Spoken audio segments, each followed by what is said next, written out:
El Coco, de Stephen King.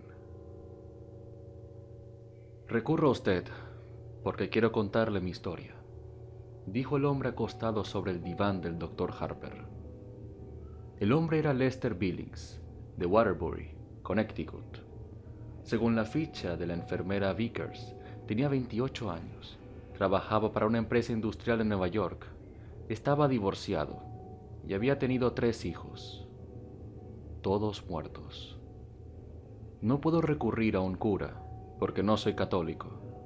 No puedo recurrir a un abogado porque no he hecho nada que deba consultar con él. Lo único que hice fue matar a mis hijos. De uno en uno, los maté a todos.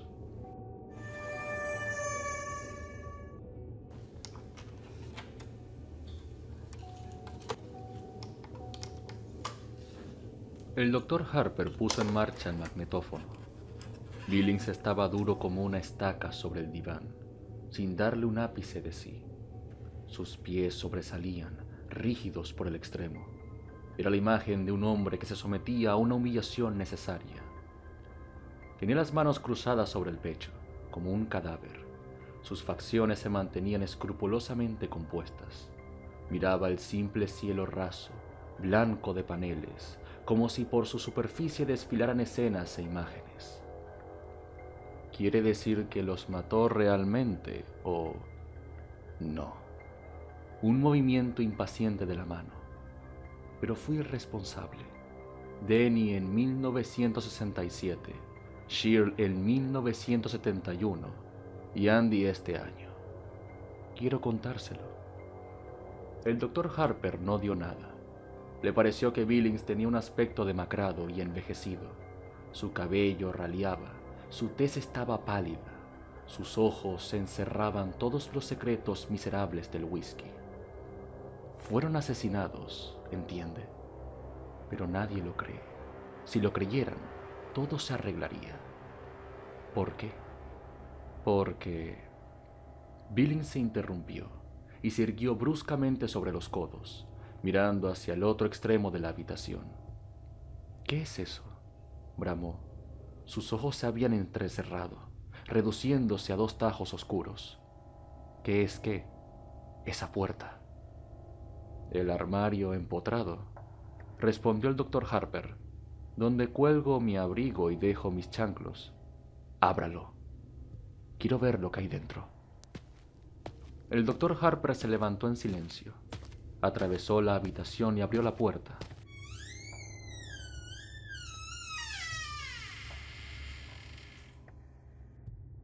Dentro, una gabardina marrón colgaba de una de las 4 o 5 perchas. Abajo habían un par de chanclos relucientes. Dentro de uno de ellos había un ejemplar cuidadosamente doblado del New York Times. Eso era todo. ¿Conforme?, preguntó el doctor Harper. Sí.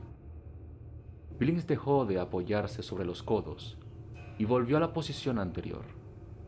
Decía, manifestó el doctor Harper mientras volvía a su silla, que si se pudiera probar el asesinato de sus 3 hijos, todos sus problemas se solucionarían. ¿Por qué? Me mandarían a la cárcel, explicó Billings inmediatamente, para toda la vida, y en una cárcel uno puede ver lo que hay dentro de todas las habitaciones. Todas las habitaciones. Sonrió a la nada. ¿Cómo fueron asesinados sus hijos? No trate de arrancármelo por la fuerza. Billings se volvió y miró a Harper con expresión aviesa. Se lo diré, no se preocupe.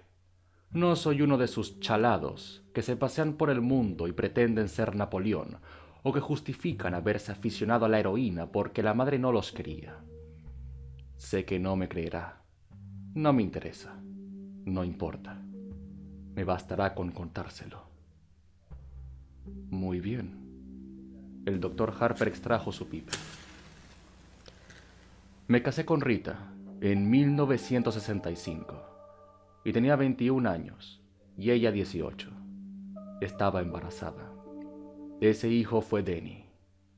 Sus labios se contorsionaban. para formar una sonrisa gomosa, grotesca, que desapareció en un abrir y cerrar de ojos. Tuve que dejar la universidad y buscar empleo, pero no me importó. Los amaba a los dos. Éramos muy felices. Rita volvió a quedar embarazada poco después del nacimiento de Denny, y Cheryl vino al mundo en diciembre de 1966. Andy nació en el verano de 1969, cuando Denny ya había muerto. Andy fue un accidente, eso dijo Rita. Aseguró que a veces los anticonceptivos fallan. Yo sospecho que fue más que un accidente. Los hijos atan al hombre, usted sabe. Eso les gusta a las mujeres, sobre todo cuando el hombre es más inteligente que ellas, ¿no le parece? Harper emitió un gruñido neutro. Pero no importa. A pesar de todo los quería. Lo dijo con tono casi vengativo, como si hubiera amado a los niños para castigar a su esposa. ¿Quién mató a los niños?, preguntó Harper. El Coco, respondió inmediatamente Lester Billings. El Coco los mató a todos. Sencillamente salió del armario y los mató. Se volvió y sonrió. Claro, usted cree que estoy loco. Lo leo en su cara, pero no importa. Lo único que deseo es desahogarme e irme. Le escucho, dijo Harper. Todo comenzó cuando Denny tenía casi 2 años y Cheryl era apenas un bebé. Denny empezó a llorar cuando Rita lo tenía en la cama. Verá, teníamos un apartamento de 2 dormitorios. Cheryl dormía en una cuna en nuestra habitación. Al principio pensé que Denny lloraba porque ya no podía llevarse el biberón a la cama. Rita dijo que no nos obstináramos, que tuviéramos paciencia, que le diéramos el biberón y que él ya lo dejaría solo. Pero así es como los chicos se echan a perder. Si eres tolerante con ellos, los malcrías. Después te hacen sufrir. Se dedican a violar chicas, ¿sabe? O empiezan a drogarse. O se hacen maricas. ¿Se imagina lo horrible que es despertar una mañana y descubrir que su chico, su hijo varón, es marica? Sin embargo, después de un tiempo, cuando vimos que no se acostumbraba, empecé a acostarle yo mismo. Y si no dejaba de llorar, le daba una palmada. Entonces Rita dijo que repetía cada rato, luz, luz. Bueno, no sé. ¿Quién entiende lo que dicen los niños tan pequeños? Solo las madres lo saben. Rita quiso instalarle una lámpara de noche, una de esos artefactos que se adosan a la pared con la figura del ratón Mickey o de Huckleberry Hound, o de lo que sea. No se lo permití. Si un niño no le pierde el miedo a la oscuridad cuando es pequeño, nunca se acostumbrará a ella. De todos modos, murió el verano que siguió al nacimiento de Cheryl. Esa noche lo metí en la cama y empezó a llorar enseguida. Esta vez entendí lo que decía. Señaló directamente el armario cuando lo dijo. «El Coco», gritó. «El Coco, papá». Apagué la luz y salí de la habitación y le pregunté a Rita por qué le había enseñado esa palabra al niño. Sentí deseos de pegarle un par de bofetadas, pero me contuve. Juro que nunca se la había enseñado. La acusé de ser una condenada embustera. Verá, ese fue un mal verano para mí. Solo conseguí que me emplearan para cargar camiones de Pepsi-Cola en un almacén y estaba siempre cansado. Cheryl se despertaba y lloraba casi todas las noches, y Rita la tomaba en brazos y gimoteaba. Le aseguro que a veces tenía ganas de arrojarlas a las 2 por la ventana. Jesús, a veces los mocosos te hacen perder la chaveta. Podrías matarlos. Bien. El niño me despertó a las 3 de la mañana puntualmente. Fui al baño medio dormido, ¿sabe? Y Rita me preguntó si había ido a ver a Denny. Le contesté que lo hiciera ella y volví a acostarme. Estaba casi dormido cuando Rita empezó a gritar. Me levanté y entré en la habitación. El niño estaba acostado boca arriba, muerto. blanco como la harina, excepto por la sangre que se había acumulado por efecto de la gravedad. La parte posterior de las piernas, la cabeza, las nalgas. Tenía los ojos abiertos, eso era lo peor, ¿sabe? Muy dilatados y vidriosos, como los de las cabezas de alce que algunos tipos cuelgan sobre la repisa, como en las fotos de esos chinitos de Vietnam. Pero un niño norteamericano no debería tener esa expresión, muerto boca arriba, con pañales y pantaloncillos de goma, porque durante las últimas 2 semanas había vuelto a orinarse encima. ¡Qué espanto! Yo amaba a ese niño. Billings meneó la cabeza lentamente y después volvió a ostentar la misma sonrisa gomosa, grotesca. Rita chillaba hasta descañitarse. Trató de alzar a Denny y mecerlo, pero no se lo permití. A la Polly no le gusta que uno toque las evidencias. Lo sé. ¿Supo entonces que había sido el coco?, preguntó Harper apaciblemente. Oh, no. Entonces no. Pero vi algo. En ese momento no le di importancia, pero mi mente lo archivó. ¿Qué fue? La puerta del armario estaba abierta. No mucho, apenas una rendija. Pero verá, yo sabía que la había dejado cerrada.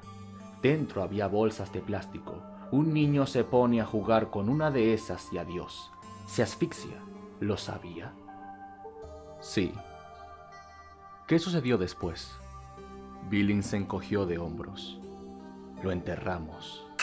Miró con morbosidad sus manos, que habían arrojado tierra sobre 3 pequeños ataúdes. ¿Hubo una investigación? Claro que sí. Los ojos de Billings centellearon con un brillo sardónico. Vino un jodido matasanos con un estetoscopio y un maletín negro lleno de chicles y una zamarra robada de alguna escuela veterinaria. Colapsó en la cuna, fue el diagnóstico. ¿Ha oído alguna vez semejante disparate? El niño tenía 3 años. El colapso en la cuna es muy común durante el primer año de vida, explicó Harper puntillosamente. Pero el diagnóstico ha aparecido en los certificados de defunción de niños de hasta 5 años. A falta de otro mejor, mierda, espetó Billings violentamente. Harper volvió a encender su pipa.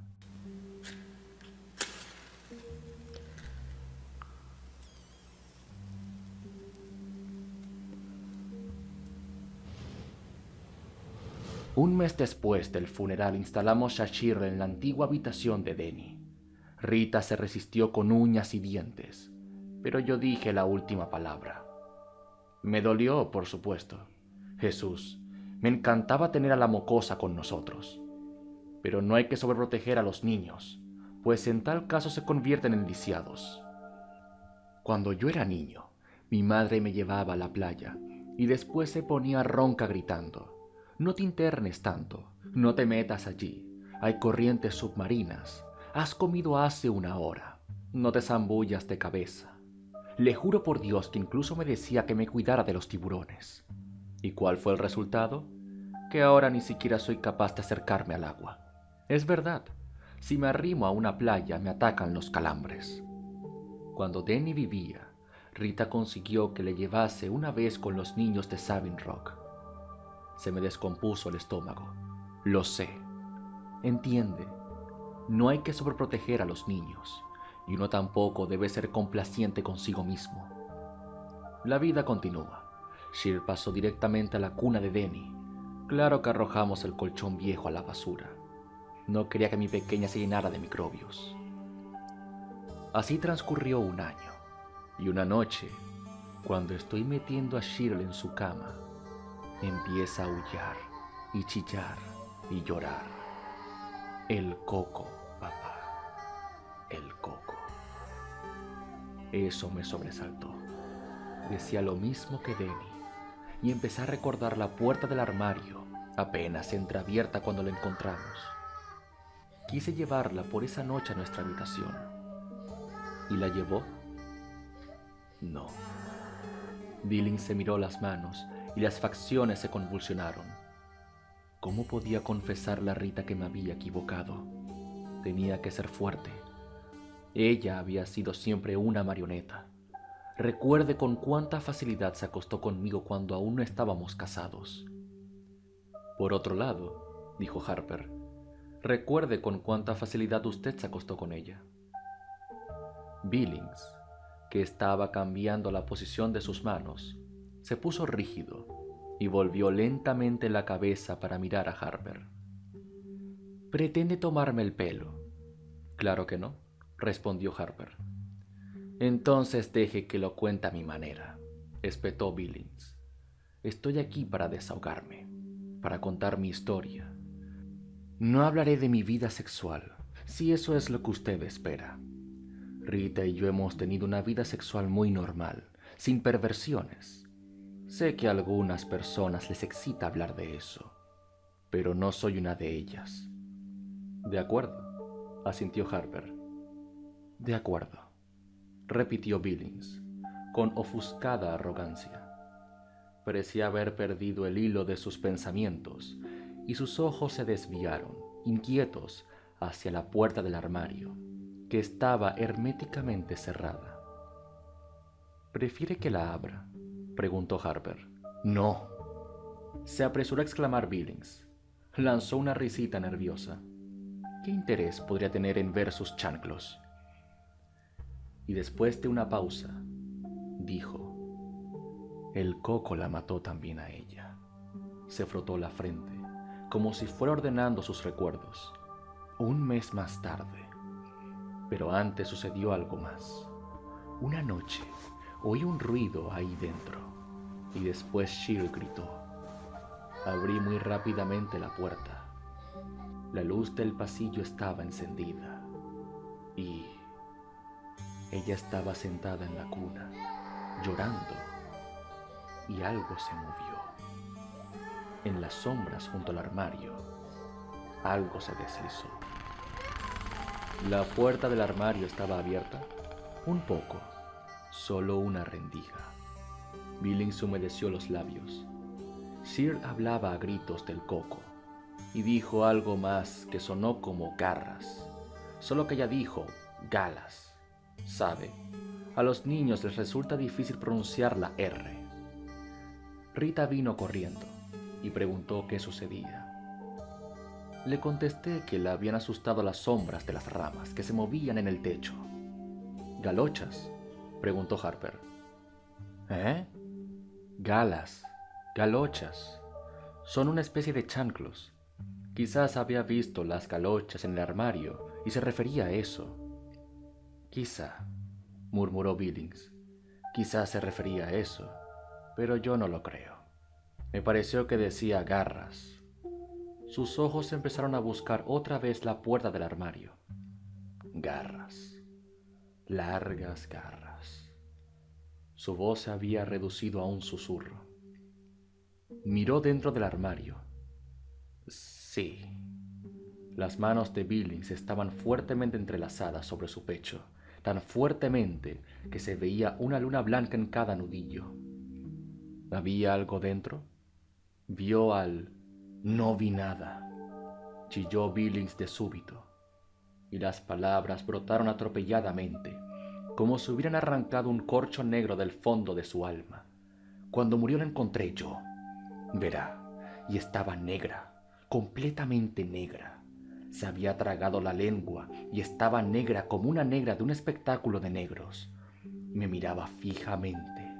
Sus ojos parecían los de un animal embalsamado, muy brillantes y espantosos, como canicas vivas, como si estuvieran diciendo, me pilló papá, tú dejaste que me pillara, tú me mataste, tú le ayudaste a matarme.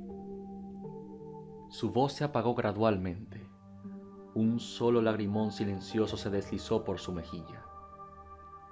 Fue una convulsión cerebral, ¿sabe? A veces le sucede a los niños, una mala señal del cerebro. Le practicaron la autopsia en Hartford y nos dijeron que se había asfixiado al tragarse la lengua durante una convulsión. y yo tuve que volver solo a casa porque Rita se quedó allí, bajo el efecto de los sedantes. Estaba fuera de sí. Tuve que volver solo a casa. Y sé que a un niño no le atacan las convulsiones por una alteración cerebral. Las convulsiones pueden ser el producto de un susto. Y yo tuve que volver solo a casa, donde estaba eso. Dormí en el sofá, susurró, con la luz encendida. ¿Sucedió algo? Tuve un sueño, contestó Billings. Estaba en una habitación oscura y había algo que yo no podía ver bien. Estaba en el armario, hacía un ruido viscoso. Me recordaba un cómic que había leído en mi infancia, Cuentos de la Cripta. ¿Lo conoce? Jesús. Había un personaje llamado Graham Ingles, capaz de invocar a los monstruos más abominables del mundo, y algunos de otros mundos. De todos modos, en este relato, una mujer ahogaba a su marido, ¿entiende? Le ataba unos bloques de cemento a los pies y lo arrojaba a una cantera inundada. Pero él volvía. Estaba totalmente podrido y de color negro verdoso, y los peces habían devorado un ojo y tenía algas enredadas en el pelo. Volvía y la mataba. Y cuando me desperté en mitad de la noche, pensé que lo encontraría inclinándose sobre mí, con garras, largas garras. El doctor Harper consultó su reloj digital, embutido en su mesa. Lester Billings estaba hablando desde hacía casi media hora. Cuando su esposa volvió a casa, dijo: ¿Cuál fue su actitud respecto a usted? Aún me amaba, respondió Billings orgullosamente. Seguía siendo una mujer sumisa. Ese es el deber de la esposa, ¿no le parece? La liberación femenina solo sirve para aumentar el número de chalados.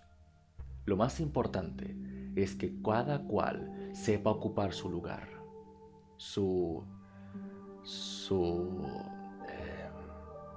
sitio en la vida. Eso es. Billings hizo chasquear los dedos.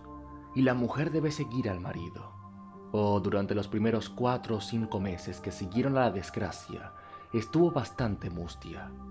Arrastraba los pies por la casa, no cantaba, no veía la TV, no reía. Yo sabía que se sobrepondría. Cuando los niños son tan pequeños, uno no llega a encariñarse tanto. Después de un tiempo, hay que mirar su foto para recordar cómo eran exactamente. Quería otro bebé, agregó con tono lúgubre. Le dije que era una mala idea. No de forma definitiva, pero sí por un tiempo. Le dije que era hora de que nos conformáramos y empezáramos a disfrutar el uno del otro. Antes, nunca habíamos tenido la oportunidad de hacerlo. Si queríamos ir al cine, teníamos que buscar una babysitter. No podíamos ir a la ciudad a ver un partido de fútbol si los padres de ella no aceptaban cuidar a los niños, porque mi madre no quería tener tratos con nosotros. Denny había nacido demasiado poco tiempo después de que nos casáramos. ¿Entiende? Mi madre dijo que Rita era una zorra, una vulgar trotacalles. ¿Qué le parece? Una vez me hizo sentar y me recitó la lista de las enfermedades que podía pescarme si me acostaba con una prostituta. Me explicó cómo un día aparecería una llaguita en el pene, y al día siguiente se estaba pudriendo. Ni siquiera aceptó venir a la boda. Billings tamborileó con los dedos sobre su pecho. El ginecólogo de Rita le vendió un chisme llamado DIU, dispositivo intrauterino. Absolutamente seguro, dijo el médico. Bastaba insertarlo en el aparato femenino. Y listo. Si hay algo allí, el óvulo no se fecunda. Ni siquiera se nota. Ni siquiera sabes que está allí. Y al año siguiente, volvió a quedar embarazada. Vaya seguridad absoluta. Ningún método anticonceptivo es perfecto, explicó Harper. La píldora solo lo es en el 98% de los casos. El DIU puede ser expulsado por contracciones musculares, por un fuerte flujo menstrual y en casos excepcionales durante la evacuación. Sí, o la mujer se lo pudo quitar. Es posible. ¿Y entonces qué? Empieza a tejer prendas de bebé, canta bajo la ducha y come encurtidos como una loca. Se sienta sobre mis rodillas y dice que debe ser la voluntad de Dios. Mierda. El bebé nació al finalizar el año que siguió a la muerte de Shirley. Exactamente. Un varón. Le llamó Andrew Lester Billings. Yo no quise tener nada que ver con él, por lo menos al principio. Decidí que, puesto que ella había armado el jaleo, tenía que apañársela sola. Sé que esto puede parecer brutal, pero no olvide cuánto había sufrido yo. Sin embargo, terminé por cobrarle cariño, ¿sabe? Para empezar, era el único de la camada que se parecía a mí. Denny guardaba parecido con su madre, y Shirley no se había parecido a nadie, excepto tal vez a la abuela Ann. Pero Andy era idéntico a mí. Cuando volvía de trabajar, iba a jugar con él. Me cogía solo el dedo y sonreía y gorgoteaba. A las 9 semanas, ya sonreía como su papá. ¿Cree lo que estoy contando? Y una noche, hete aquí, que salgo de una tienda con un móvil para colgar sobre la cuna del niño. Yo siempre he pensado que los niños no valoran los regalos hasta que tienen edad suficiente para dar las gracias. Pero ahí estaba yo, comprándole un chisme ridículo.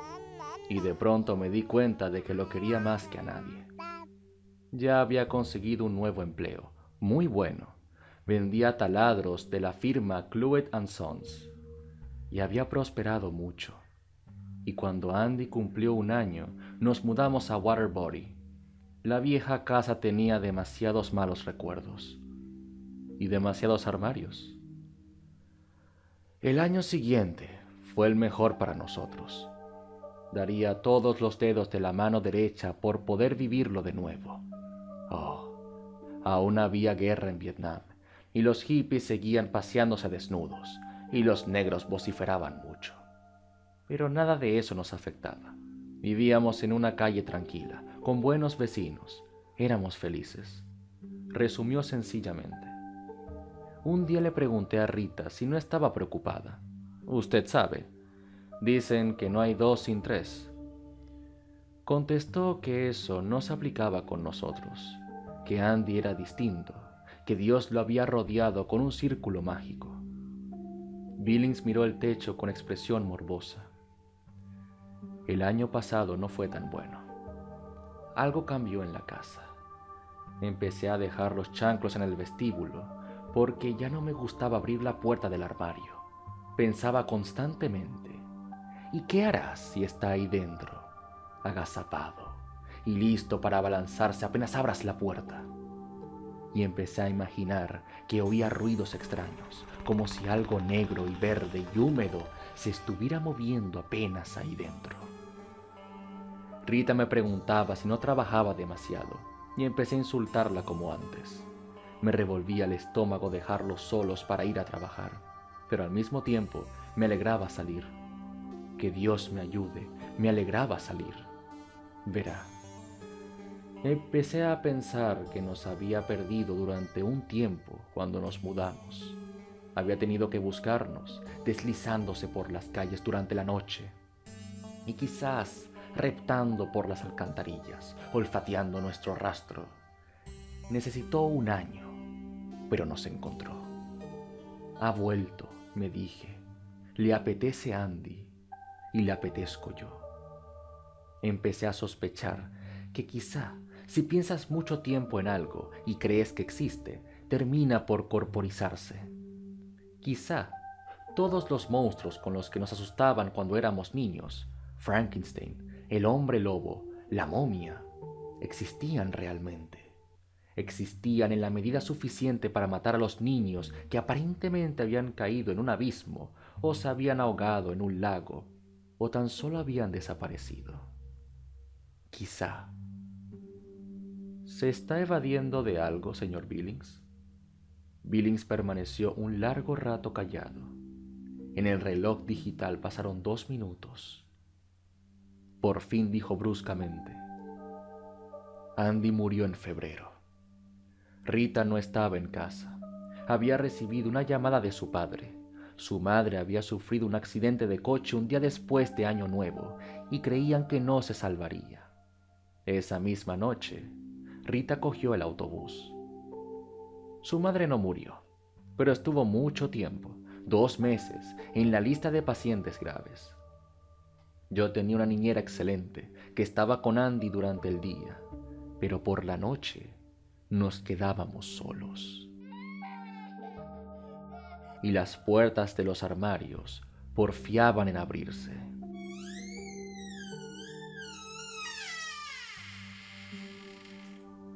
Billings humedeció los labios. El niño dormía en la misma habitación que yo. Es curioso, además. Una vez, cuando cumplió 2 años, Rita me preguntó si quería instalarlo en otro dormitorio. Spock, u otro de esos charlatanes, sostiene que es malo que los niños duerman con los padres, ¿entiende? Se supone que eso les produce traumas sexuales o algo parecido. Pero nosotros solo lo hacíamos cuando el crío dormía. Y no quería mudarlo. Tenía miedo. Después de lo que les había pasado a Demi y a Shirley. Pero lo mudó, ¿verdad?, preguntó el doctor Harper. Sí, respondió Billings. En sus facciones apareció una sonrisa enfermiza y amarilla. Lo mudé.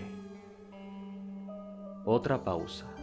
Billings hizo un esfuerzo por proseguir. Tuve que hacerlo. Espetó por fin. Tuve que hacerlo.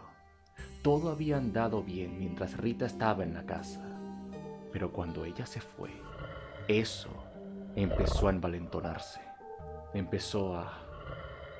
Giró los ojos hacia Harper y mostró los dientes con una sonrisa feroz. No me creerá. Sé qué es lo que piensa. No soy más que otro loco de su fichero. Lo sé. Pero usted no estaba allí, maldito fisgón. Una noche, todas las puertas de la casa se abrieron de par en par. Una mañana, al levantarme, encontré un rastro de cieno e inmundicia en el vestíbulo, entre el armario de los abrigos y la puerta principal. ¿Eso salía o entraba? No lo sé. Juro ante Dios que no lo sé. Los discos aparecían totalmente rayados y cubiertos de limo. Los espejos se rompían y los ruidos. Se pasó la mano por el cabello.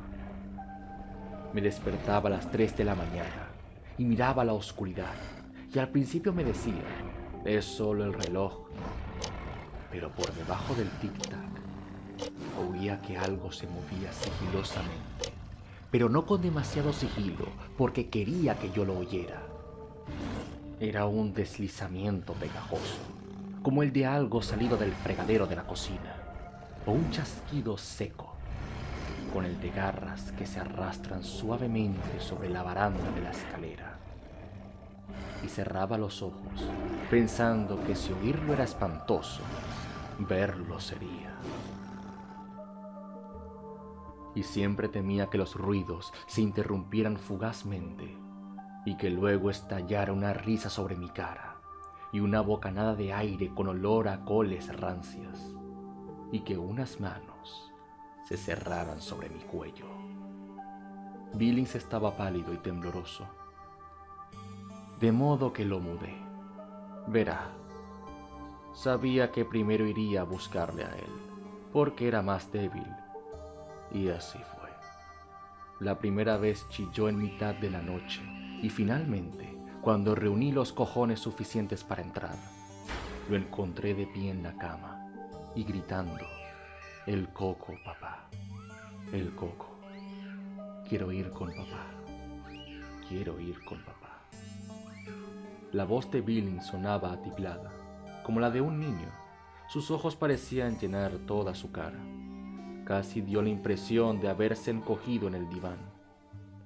Pero no pude. El tono atiplado infantil perduró. No pude.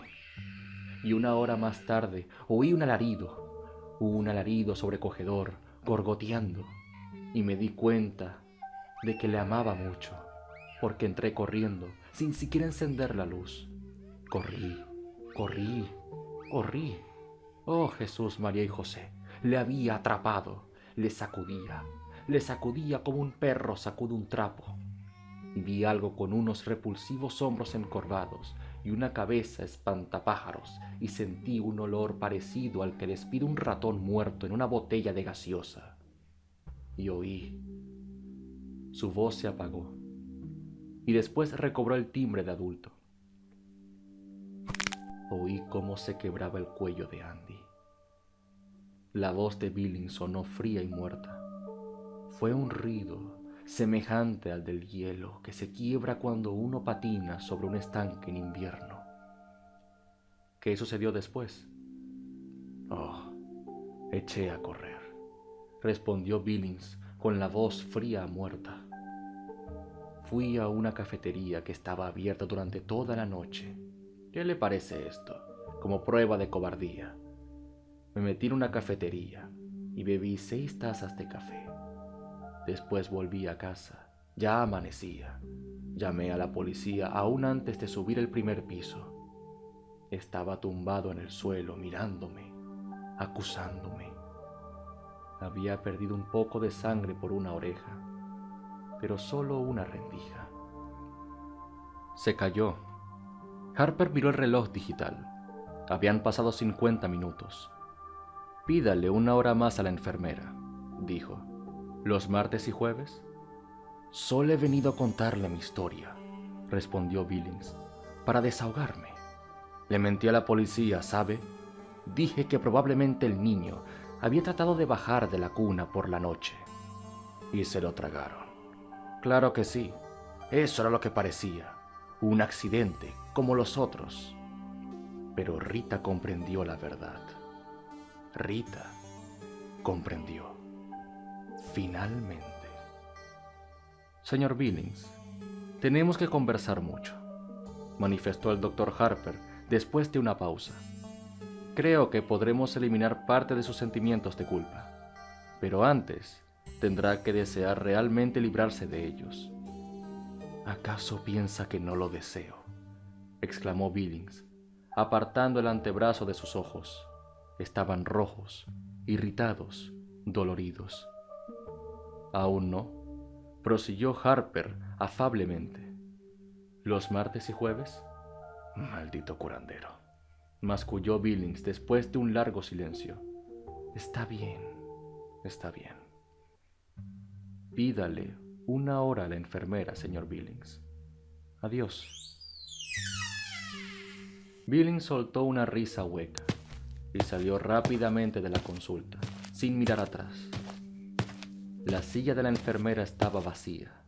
Sobre el secante del escritorio había un cartelito que decía: «Vuelvo enseguida». Billings se volvió y entró nuevamente en la consulta. «Doctor, su enfermera...» Pero la puerta del armario estaba abierta. Solo una pequeña rendija. «¡Qué lindo!», dijo la voz desde el interior del armario. «¡Qué lindo!». Las palabras sonaron como si hubieran sido articuladas por una boca llena de algas descompuestas. Billings se quedó paralizado donde estaba, mientras la puerta del armario se abría. Tuvo una vaga sensación de tibieza en el bajo vientre cuando se orinó encima. «¡Qué lindo!», dijo el coco, mientras salía arrastrando los pies. Aún sostenía su máscara del doctor Harper en una mano podrida, de garras espatuladas.